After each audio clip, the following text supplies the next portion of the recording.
K2 is a board game about climbing K2, which is of course a mountain. It's a very dangerous mountain to climb. It's a very steep mountain. It is the second highest mountain in the world. And the board game is about as serious as climbing the second mountain in the world. I mean, maybe not literally, but I mean it is just a board game. You're not out freezing in the cold, you know, bundled up and really having to pee, but not willing to just go in the trees because it's really cold.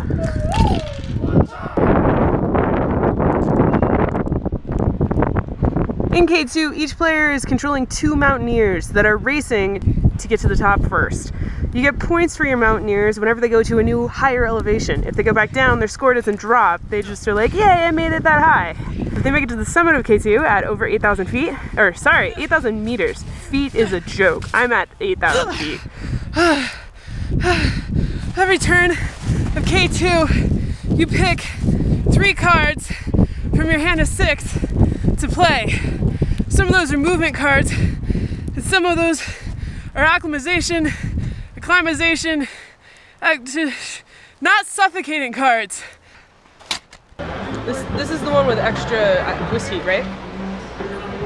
Once all the movement cards have been played, the risk level resolved, then the starting player gets to go first. Starting player is determined by a little starting token that will go around clockwise.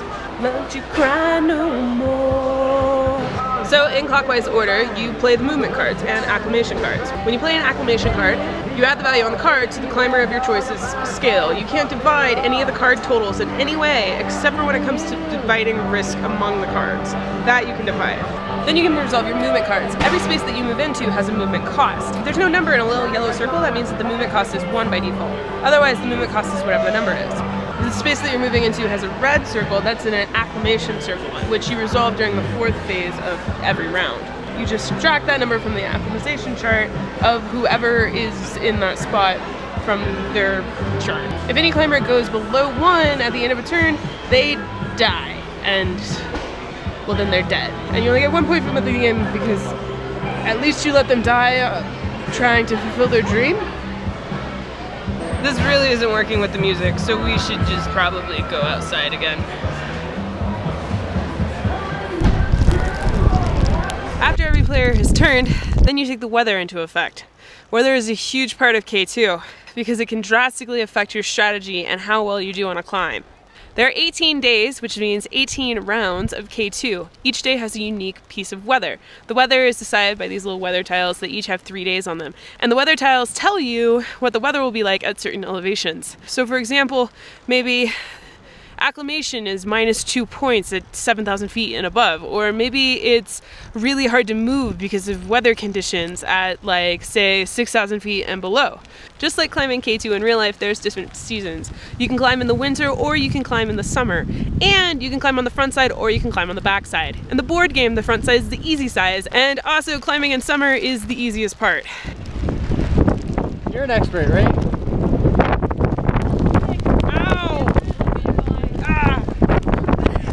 Hail! This isn't snow, this is hail! This is more my kind of day. Always climb in summer. So K2, it's a fun... how would you describe this game? It's a hand management game and location movement, which is dependent on your hand management. And then because only a certain number of people can be on each space, which is determined by how many players in the game, it's also a little bit of just... there's competition. That's a race, but it's not quite a race because, yeah, whoever makes it to the top first, if they survive, will win in a tiebreaker. But other than that, there's really no purpose to get as high as you can, as fast as you can, aside to maybe claim spaces so other people can't go there. I don't really know. It's an interesting game. You can get really competitive, or you can kind of come to like a gentleman's agreement and work together somewhat so that every climber like survives and makes it to the top. It's a little bit more tricky to do with more players, and with more players it definitely becomes a bit of a, well, bloodbath. There's a lot more accidental deaths than in a 2-player game, that's for sure. You can play K2 solo, which I haven't done yet, but I've read the rules and they seem like it's pretty intense. Every turn you have to make a decision on whether or not you're going to push a little bit further, hoping that you can get the right cards so your climbers can acclimate. so your climbers can acclimate and get the distance they need. And then sometimes you play that risk knowing there's a big storm coming in and it doesn't pay off, and your guy gets trapped down in his tent at the top of the hill, and the tent's not helping him at all because it's a one acclimation spot, and so the +1 he's getting from the tent is just negated, and it's just, oh, this game can get you worked up.